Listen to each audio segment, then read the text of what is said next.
The universe पर के तमाम देखने और सुनने वालों को अस्सलाम वालेकुम। नाजरीन, बरमूदा ट्रायंगल अपनी जादुई सरगर्मियों की वजह से मशहूर है।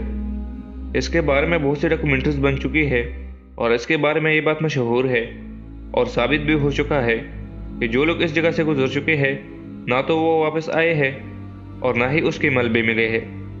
बरमूदा ट्रायंगल से हज़ारों की तादाद में किश्तियाँ और एयरक्राफ्ट गुजरने के बाद बिल्कुल इसी जगह पर गायब हो चुके हैं और महीनों की तलाश के बावजूद भी कुछ पता नहीं चला।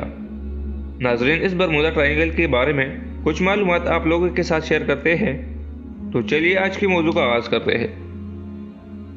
बरमूदा ट्रायंगल्स को डेविल ट्रायंगल भी कहा जाता है, जो अटलांटिक ओशन के मगरबी हिस्से में वाक़या है।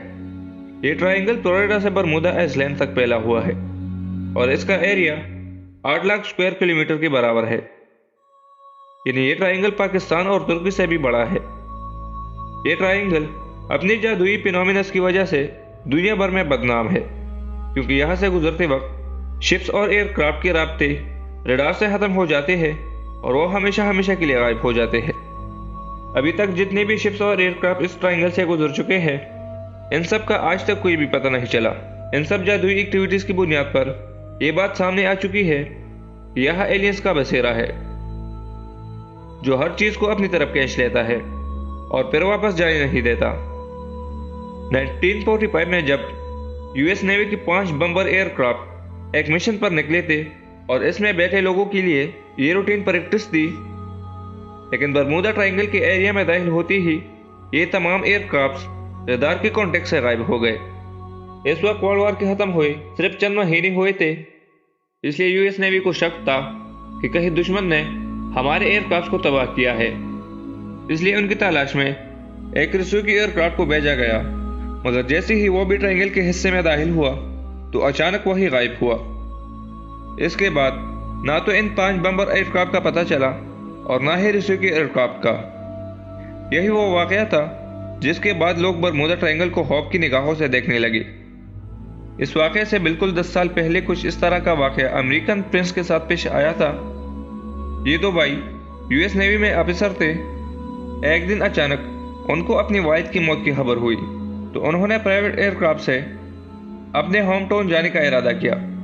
जब ये तैयारा बरमूदा ट्रायंगल के ऊपर से गुजर रहा था तो जहाज के पायलट ने कहा कि तैयारी की तमाम स्टूडेंट अपनी एक्टिविटीज छोड़ चुकी है। उन्होंने जब देखा तो दूर दराज तक पानी ही पानी था और कहीं पर भी जमीन का टुकड़ा नजर नहीं आ रहा था। खौफ और दहशत की वजह से तैयारी का पायलट भी बेहोश हो गया था। खुशकिस्मती से तैयारे में को पायलट मौजूद था, जिन्होंने तैयारी के कंट्रोल को संभाला और घंटों की खौफनाक सफर के बाद आखिरकार एक जमीन के टुकड़े पर लैंडिंग किया। ये वो खुशकिस्मत लोग थे जो बरमूदा ट्रायंगल की जादुई असर से महफूज रहे।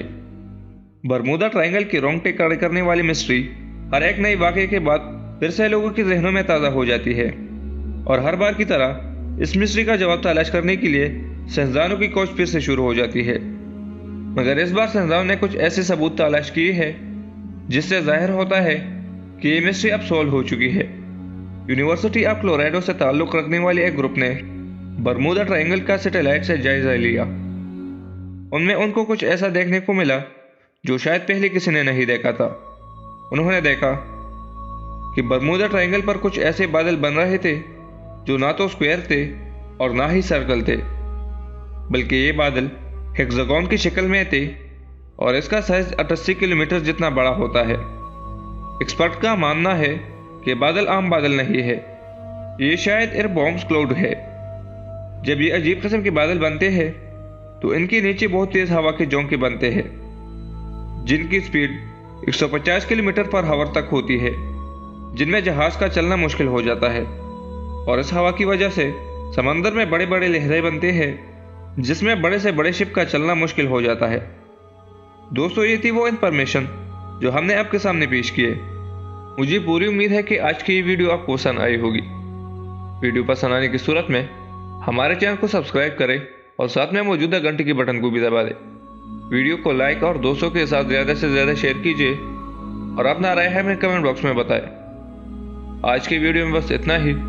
अब हमारी मुलाकात होगी एक और नई इंटरेस्टिंग वीडियो में। तब तक अपना ख्याल रखें। अल्लाह हाफिज़।